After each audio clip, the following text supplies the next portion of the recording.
Hey, welcome back to the Healthy Living Scottsdale podcast. I'm your host, Coach Zach. I'm here with Coach Zach and sweet as candy, Coach Brandy. Hello. What's up? Last week it was just Brandy and me, and so your presence was kind of missed. But we're talking about being a mom, so. Oh, no. Yeah. I had so much to contribute to. I don't that. even think you have a mom. Of course I have a mom.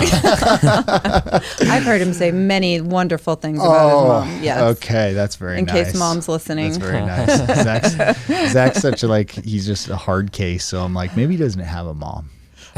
Wow. No, that was a good episode. If you guys didn't listen to it, go back and listen to it. We definitely will do a follow up on that, but that's not what we're going to talk about this week.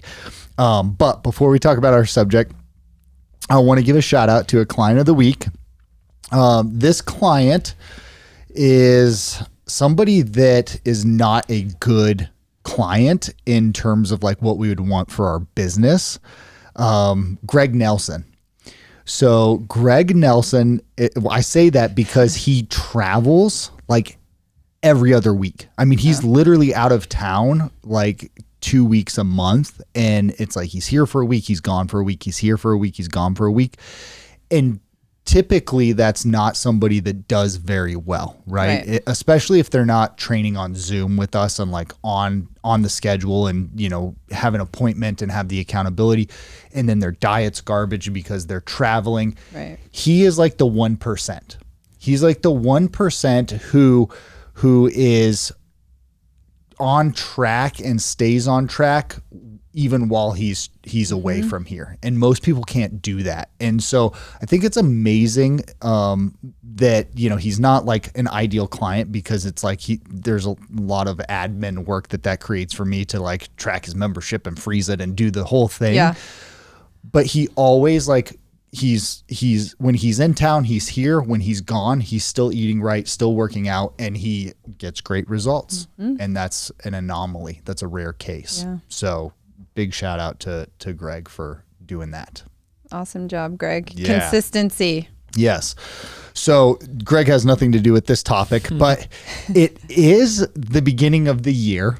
Gyms are packed with people who, let's face it, have absolutely no idea what they're doing in the gym. So it's really hard for me to go. It's really hard for me to go into the gym and see all of these people who are like basically destroying their bodies, right? Last night I was at the gym and I saw, you know, first of all, like, I'm totally in support of anybody that's going to do anything, even the smallest step to improve their health and their fitness, right? So I'm like all for it. I'm like, yes, good for you, right? If I see somebody that's super overweight and they're running outside, I'm like, I want to stop and like clap for that person and cheer for them, because I'm like, good for you, right? It might not look great, you're struggling, whatever, but you're doing it, and that's a huge step in the right direction. So I want to preface the conversation today by saying, like, we're encouraging you. We just don't want you to kill yourself. Yeah. Right.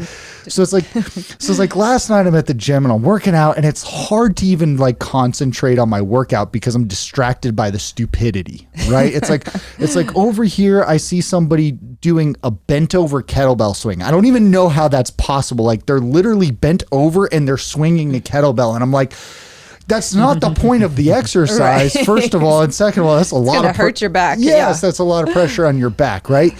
And so you see these gym like archetypes. And then you look over here and there's like some scrawny dude who's got 3 plates on each side of the bar and he's squatting about 4 inches down and back up. And I'm like, maybe take 4 plates off of there and then do the exercise correctly and maybe get just a smidge of benefit out of it. Right.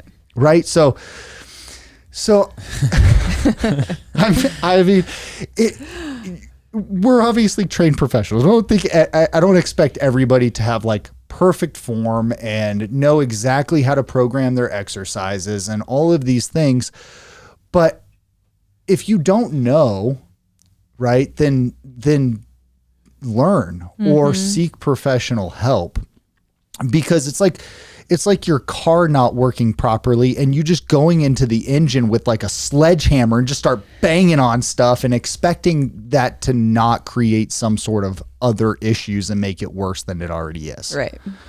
So, all right, I'm all ramped up, but it's hard. So I want to help people. I want to give people some like helpful tips on things to not do and things to do. But let me get some I guess let me just get some feedback from you guys, because I'm sure you have the same experiences and take on things. Yeah. So, I mean, yes, I agree. We've all been in a gym, and especially as a coach, it's really hard to go to a gym on your own and work out, and you kind of have to put blinders on, because I want to fix form all the time when I'm in the gym working out, and I see people that are especially if they're doing something that can hurt themselves. So you see it in the gym, you see it on Instagram, you see it as like on blooper reels or whatever. Hashtag gym fails. Yes, all the time. So yes, it's good, and we offer encouragement for people to go to the gym and work out, but you have to be careful. You can really hurt yourself. You can die if you don't know what you're doing. You legit can die or be a paraplegic. Yeah. You can paralyze yourself if you don't know what you're doing, right? Yes. People drop bars on their faces, on the back of their heads, I'm surprised some people's discs don't just fly out the back of their bodies. So Yeah. And even if you do know what you're doing, you can still hurt yourself. Okay, I have to fess up here. I actually hurt myself in my home gym last week. We have these benches here that are really nice. They smoothly come up and down. Mine bench at home, like I'm like struggling to get it up. I pulled it up, the pin came out, and as I was underneath it, it came down and hit me in the head. So fail. Like that would have been on the blooper reel, right? Yeah. What not to do. And I know what I'm doing in a gym, and still you can have mistakes and end up hurt. So we want to help you prevent that. Yeah. And I mean, that's just like that's not really, you didn't do anything wrong. It just happened. Right. Right. But things like that can happen. You can drop weights on your on your foot. You can, smash your fingers. Right.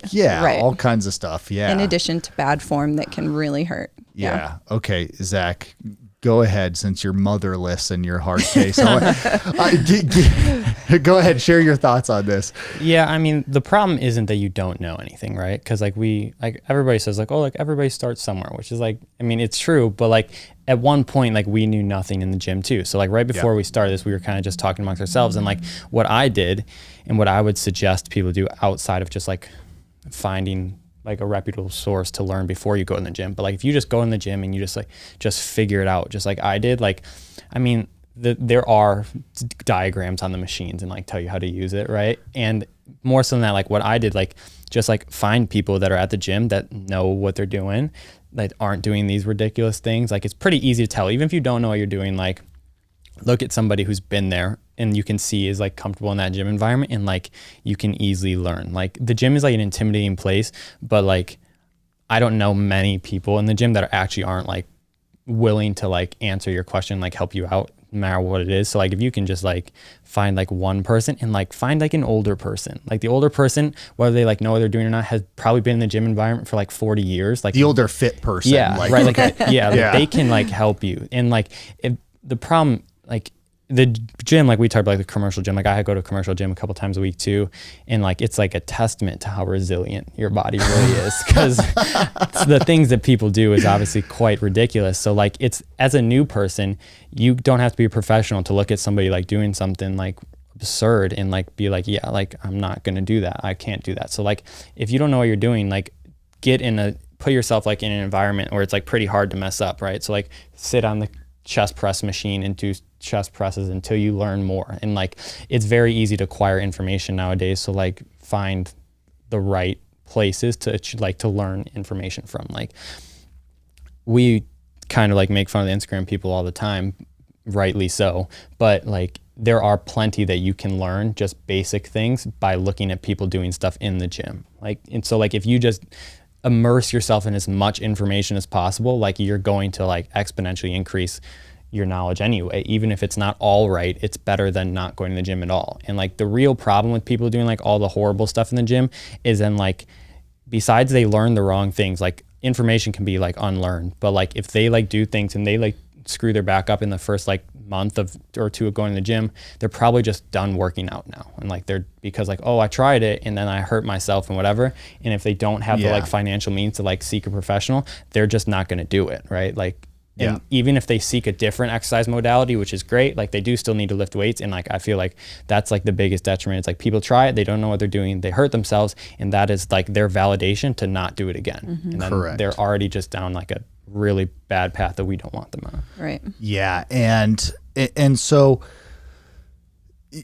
I like that you said, you know, you can't afford like professional help. Right. And so obviously like our careers are helping people exercise correctly, right? And having a program and having the accountability. And we're coaches. We're coaching people in the realm of health and fitness, right? And I would say like if it always start there if you can, right? Like if you're serious about accomplishing your goals, you're like, hey, I'm going to get fit. Even if it's not something that you can afford forever, it's like you can start with some help and some guidance and you can learn a ton from that. You know, maybe invest like 3 months of your time and the financial resources to just say, hey, I'm going to immerse myself in this and learn so that I'm not going to go into the gym and hurt myself and then, like you said, not be able to continue, right? Yeah.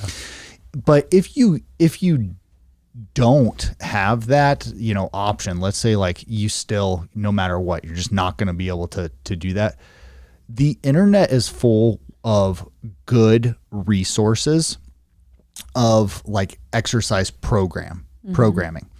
And so you can go on the internet, you can find a halfway decent program, get that, right? Print that off and then research every single exercise on that program so that when you walk into the gym, you've already watched instructional videos on how to properly do that exercise, right? You can do that. And some of the websites out there already have like not only just the programming designed for you, but you can click on the exercise and a video will pop up and show you how to properly do it, right? And so you're not going to even know a lot of the times, like if you search for the program, you're going to read the exercise and you're not even going to know what that means, right? You're going to be like, what is a 1DB RDL? And you're going to be like, what is that? Right? You're not going to know. And so you're going to have this programming. But if you just like literally have the program and you watch a video, 60-second video on each of the exercises for that day, that's on your workout sheet. Now you're walking into the gym with a decent foundation of how to do that, right? And you would be better off, instead of working out for an hour, spending 30 minutes learning how to do each one of those exercises properly and then going to the gym and working out for 30 minutes. Yeah. Right? And not being at risk of hurting yourself. And then, by the way, next week when you go into the gym to repeat it, now you're going to know a little bit more about it, right? Yep. And pay attention to where you feel sore the next day, because there's this like mind body connection that will tell you, oh, these exercises that I did made me sore. Here are the muscles that I used. And so now you're starting to learn, right? And it's a process, but you can't just walk into the gym and just start doing exercises and think that you're going to know how to do it properly and use the machines. Like I get confused sometimes with machines. I'm like, how does this thing work? And I have to stand there and figure it out. There's things that I've never seen before. It's like I've been training for 15 years and it's like, I'll look at that and I'll go like, what does this machine do? Right. And I have to like break it down and then go, oh, okay. Right. But you see that all the time at the gym. You'll see somebody like walk up to a machine and they either use it improperly or they'll walk up to a machine and they'll not know what to do and they're trying to figure it out, and then they just get like embarrassed and walk away. Yeah, all the time. Right. Yeah. And so an example of this is like an assisted pull-up. People don't understand that assisted pull-up is like the more weight you add, the easier it makes the exercise, because it's kind of opposite of what you would think. Yeah. So I see people that are heavier, they get on there and they like make the weight really light, and then they jump on and they grab on and then they just fall right to the ground. And it's like, yeah, it works opposite. The opposite of that. I think like with the programming thing too, like what I would consider like a terrible program would work perfectly for somebody who's never been in the gym, right? Like, because you know nothing. If you have like a program that like, I mean, it should be simple, but like simple, and it's like even if it pairs things together that shouldn't be paired together, like it's just providing you a framework so that now you're less intimidated to go in the gym and figure it out, because if you don't know anything, it's hard to walk in the gym and just like figure out a workout. You know, like you'll just resort to like curls and like something you don't like. It's simple that you've seen, right? Like the elliptical, right? Yeah. So even if it's like a program that is like terrible in all other senses, like it would work perfectly. Like if you just like looked up like 4 exercises, looked them up on YouTube, and you're like, I'm going to do 4 sets of 10 of these, and that's it. Like that works perfectly. Like just do it again, add a couple more things, repeat, and it would work. It would be like more than sufficient to do it. So it's just a tool that helps you. And then you just like anything else, gradually learn more as you go, and you can add stuff to it. And then as you learn more, you might tweak stuff that doesn't work for you. Yeah. Yeah. I love that. It's like going in with a plan. So go in with a plan. You have an idea of what you're going to do. Everyone usually brings their phone with them. I mean, you see people with their phones in the gym all the time. So if you get in there and there's a machine that you want to try and you don't know how to use it, you don't understand the instructions on the screen or on the machine, you can, research that from your phone and see how to do that exercise. Then would also caution people, like start a little bit easier, work up to the heavier weights. Like that, don't go in there and try to lift the weights that the person next to you is lifting that's been in the gym, consistently for the past year. Start a little bit easier, work your way up. Yeah, it's really important that you leave your ego at the door when you're walking into the gym. I would say that applies to even us, right? It's like, yeah, maybe I could move that weight, but is that really going to help me? Is it really going to be like beneficial for me to do all the weight that I possibly can? No, right? Not most of the time. And so, you kind of have the dudes a lot of the time who are like going in and they're loading up the weights, and then they're doing the exercise wrong. And I'm like, you're not even getting the benefit out of that, right? You're also probably going to get injured. So I'd say in that regard, it's important not to have an ego. But Zach, you mentioned this. The other piece of it is like, don't have an ego and don't be embarrassed if you need to ask somebody for help on how to use something, right? It's like if you see somebody and they're using a machine, don't feel bad about being like, hey, can you show me how to use this? I've never encountered anybody who would be like, who object to doing that. Even the people who I consider like beyond obnoxious in the gym, I guarantee if like a new person walked up to him and asked him like, hey, like, can you show me how to do this? Like they would show you, even if they're wrong, like they would show you. So it's not really like, I understand it's a very like, intimidating thing when you first go to the gym, and everybody that I hear that's like first time they go to the gym, they feel like everybody's like watching them. Nobody's paying attention. Nobody cares. Right. So like, it's just one of those things. It's something you have to like force yourself to do one time, and then once you've done it, like you'll be all right. Yeah. And the weight thing seems self-evident, like you should know that, but clearly it's not. Like I think it's like I say it to people, it's like a joke to me, but it's like not. Like you like need to like, you don't respect the weight. So like you have to earn the right to be able to like lift heavy and things like that and do difficult exercises. Cause like you'll see with people who have been in the gym a long time, but like if it's like an ego thing or whatever, and they like load up something that they shouldn't have, and they did not like what I would consider like they did not like respect the weight, and as soon as they got under it, it humbles you immediately, right? Because you're like, this was way harder than I thought it was, and like that could happen accidentally, but like in this like situation that we're talking about, that setting, I think it's just like you get in there and like you don't know what you're doing, and you think like you're like, oh, I kind of figured this exercise out, so you're just gonna immediately load it to the max of your capability, and it's like if we're like looking at from a longevity standpoint, like that would be the opposite of what we want you to do. We want you to do like light to moderate and just do it repeatedly and then do it again. Well, and that's what I would advise people too, is like, yeah, the gym's full of like all this flashy equipment, but you can go in, like, you don't even have to go to the gym, but like you can go to the gym and do body weight squats, do push-ups, do leg raises and sit-ups and run on the treadmill and like, and just start kind of building this foundation and just move your body. If you're going from the couch to the gym, then, you know, like you never worked out, like you're completely sedentary, to the gym, it's like to under a barbell, to under a barbell. Right. That's probably not the best place Right. to start, right? Or just jumping on a piece of equipment and trying to figure out how to use it. It's like you would probably be better off just like doing some push-ups, right? And so start with the basics. Yep. And don't worry about don't overwhelm yourself with all of the technicalities of the machines and all of that stuff too. Yeah, and it's just like getting comfortable in the environment too. So even if you just go there and you are just doing like cardio and whatever else for a little bit, like you're just getting more like used to being in the gym anyway. And like I know, like I used to do it too, and like you can tell at the gym, like people do it. Like there's always like turf areas or whatever where it's like kind of away from everything, and like you see people that are there with just like one dumbbell and they're like doing like some like core work or like push-ups and like a squat or whatever, and like that to me seems like so clearly like the superior route to go. Like just figure out the little exercise that you've seen and just do it by yourself, even so it makes you like more comfortable. You're not in the middle of like all the stuff that's going on around you, and just like get that stuff down, and then you can gradually progress. Yeah.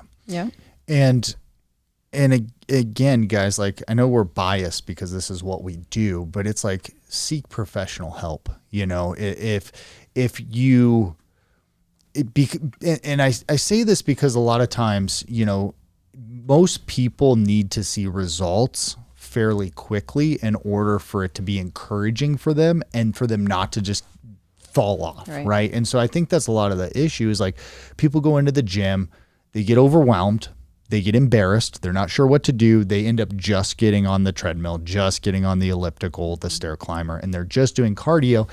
Then they don't see any results from that. And then they're like, they quit. Right. And so that's, again, I go back to, even if it's not going to be something that's like, you know, you're not going to train for the rest of your life. It's like, if you just get this foundation too, now you can walk into the gym because you had somebody that coached you. You can walk into the gym, feel comfortable of like, okay, I know my routine, right? I know what I'm supposed to do. I know how to do it. And you have a plan going into the gym and you're comfortable. And once you have that, then like you said, Zach, you can be doing your workout and look around and see the people that are like, okay, that person knows what they're doing and they're doing that. Maybe I'm going to try that next week. Right. Yeah. And it's like you already have your routine, and that routine's not going to be good forever. Right. You got to change it, but that's a decent place to start. Yeah. You'll build your confidence that way. Yeah. Yeah. And I think in addition to asking other people that are working out in the gym, if you're still intimidated by doing that, you can always go up to someone who's working at the gym and ask them to. I'm sure staff in the gym would be willing to help. Always. They better be. Always. Yeah. And, you know, some gyms have trainers or other staff, and I know that they would be willing to help if you ask. Yeah. And I remember when I first started training, they had what they called a fitness orientation, which as a trainer was like the worst thing in the world. Like I hated it because it was like you had to, like your goal was to sell them personal training, but you would have them come in and most people, a lot of people didn't even show up for them, right? It's like, oh, as a new member, you get this fitness orientation. It was really like us going around and showing them equipment and stuff. But like that is, you can always, I guarantee you every gym out there has this, say like, hey, I want somebody to show me how to use this equipment, like show me how to use all the machines and everything. Because if they don't, it's a liability for them. Right. And so you can schedule one of those, say, hey, can you show me how everything works in here? And which is really important because again, exercise equipment can just be complicated just by looking at it. You're not sure like, oh, how does this work? How do I do that? Right. Yeah. Yeah. So, all right. Any final words for anybody? Final advice or I think we kind of did a good job of hopefully pointing people in the right direction. I think just one other thing that I was thinking is, go in with someone. So if you have a friend or someone that that works out or goes to the gym, ask them if they'll go with you, and just kind of, for the first time or first couple of times, and then they can show you around if you're intimidated by asking someone else that you don't know or asking a staff person. Just another way to kind of make yourself feel a little more confident. Yeah. Yeah, even if it's not in the gym, right? Like if you have friends that work out and then just do some sort of workout somewhere else, and then you can kind of get just used to working out, and you kind of have some sense of exercise that you want to do, and then you can transfer to a gym. Yeah. But just final words of wisdom is be careful, because the gym is a dangerous place. And a lot of times the injuries that are really hard to recover from, you don't feel immediately. Yeah. It's you can be doing something wrong and you can do it 50 times. And then on that 51st time, it's oh, that didn't feel right. And then you've got an injury that you're going to deal with for the rest of your life, like a ruptured disc or something, right? Yeah, and it could be something that you don't even, it's not even on the 51st time, I did that and it felt weird. It could be you just did this for a really long time, and now you all of a sudden, you just have back pain or whatever it is, and it wasn't immediately after a rep to where you can attribute it to doing something. Now you just have this pain and you have no idea why and no idea what you did. Yeah. So be careful, use caution, guys. And if you don't know, seek professional help, right? So, all right, guys, we'll be back with you next week with more great stuff. Thank you so much for listening to the Healthy Living Scottsdale podcast. Do you have a question that you'd like for us to answer live on the podcast? If so, all you need to do is head over to the Apple Podcast app on your iPhone and do 3 simple things. First, leave us a rating and review telling me what you think of the podcast. In that review, ask anything you want related to health, fitness, or nutrition. And if you want a shout out, leave us your Instagram handle or name. That's all you have to do. Then listen to hear your questions answered live on the next Q&A episode.